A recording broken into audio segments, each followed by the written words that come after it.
जी काजू अखरोट लागे देवारा। अरे का भइल हो? अरे सहिया जी काजू अखरोट लागे देवारा। पियावा पतरका से मोट लागे देवारा।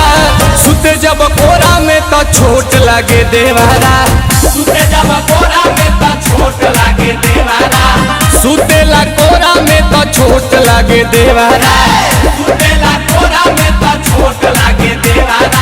सहिया जी सिक्का तो नोट लागे देवारा। सहिया जी सिक्का तो नोट लागे देवारा। सुतेला कोरा में तो छोट लागे देवारा। सुतेला कोरा में तो छोट लागे देवारा। सुतेला कोरा में तो छोट लागे देवारा।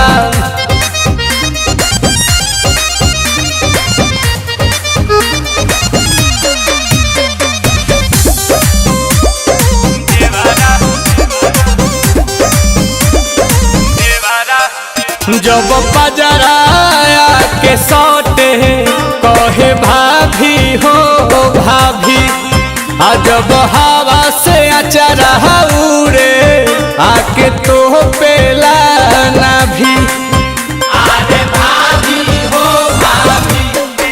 तो जब पजराया के सौटे कहे भाभी हो भाभी।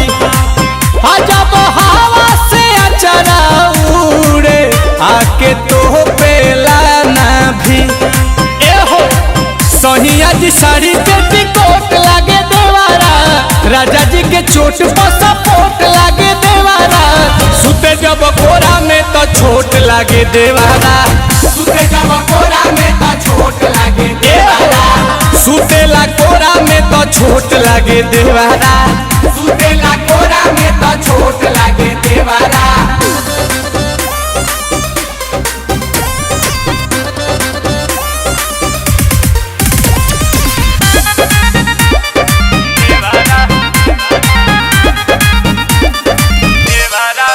नील कमल बिना कम्बल के भी अच्छा लागेला। आ सच कहीं आंसू पीरियांसू अब ही बाचा लागेला। अब ही बाजा लागेला। नील कमल बिना कम्बल के भी अच्छा लागेला। आ सच कहीं आंसू पीरियांसू अब ही बाचा लागेला। एहो सहिया जी बम भी सपोर्ट लागे देवारा। राजा जी पहला तो होट लागे देवारा। सुतेला कोरा में तो छोट लागे देवारा। सुतेला कोरा में तो छोट लागे देवारा। सुतेला कोरा में तो छोट लागे देवारा। सुतेला कोरा में तो छोट लागे देवारा। ए उठना बाग भौजी सुते दो। अरे का भइल हो?